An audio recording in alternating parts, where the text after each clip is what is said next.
আসসালামু আলাইকুম দর্শক, আপনাদের সবাইকে স্বাগতম আমাদের আজকের এই বিশেষ পর্বে।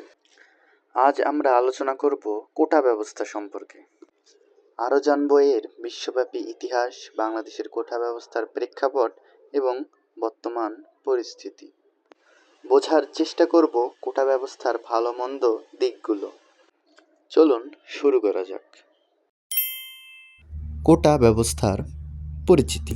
প্রথমেই আমরা জানব কোটা ব্যবস্থা কি।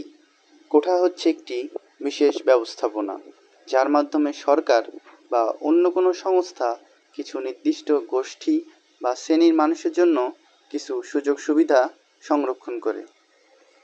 এটি সাধারণত শিক্ষা, চাকুরি এবং অন্যান্য ক্ষেত্রেও প্রযোজ্য। কোটা ব্যবস্থার বিশ্বব্যাপী ইতিহাস। বিশ্বব্যাপী বিভিন্ন দেশে কোটা ব্যবস্থা রয়েছে। উদাহরণস্বরূপ ভারতে সংরক্ষণ ব্যবস্থা রয়েছে, যেখানে কিছু নির্দিষ্ট জাতি ও উপজাতির জন্য শিক্ষায় ও চাকরিতে কোটা সংরক্ষিত হয়েছে। যুক্তরাষ্ট্রেও বিভিন্ন ধরনের আফার্মেটিভ অ্যাকশন প্রোগ্রাম রয়েছে, যা সংখ্যালঘু ও পিছিয়ে পড়া জনগোষ্ঠীর জন্য বিশেষ সুযোগ প্রদান করে। বাংলাদেশের কোটা ব্যবস্থার ইতিহাস। বাংলাদেশে কোটা ব্যবস্থার ইতিহাস বেশ পুরনো। স্বাধীনতার পর থেকে বিভিন্ন সময়ে বিভিন্ন কোটা চালু করা হয়েছে। মুক্তিযোদ্ধা কোটা, নারী কোটা, উপজাতি কোটা, প্রতিবন্ধী কোটা ইত্যাদি। এর মূল উদ্দেশ্য হল সমাজের পিছিয়ে পড়া জনগোষ্ঠীকে মূলধারায় নিয়ে আসা এবং সমতা নিশ্চিত করা।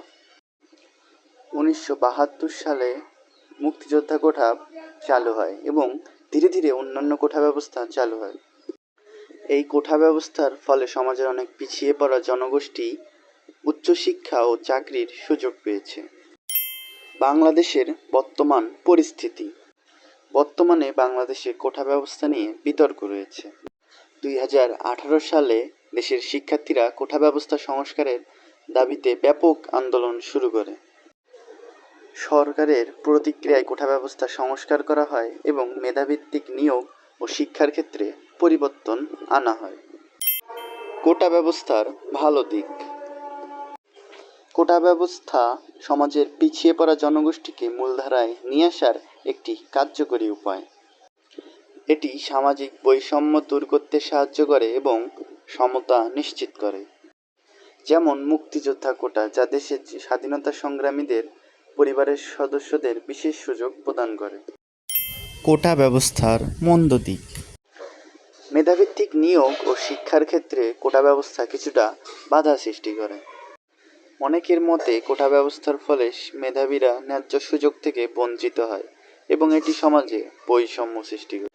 2018 সালে ছাত্র আন্দোলনের সময় শিক্ষার্থীরা এই বিষয়টি উত্থাপন করে যে কোটা ব্যবস্থার কারণে মেধাবীরা যথাযথ সুযোগ পাচ্ছে না।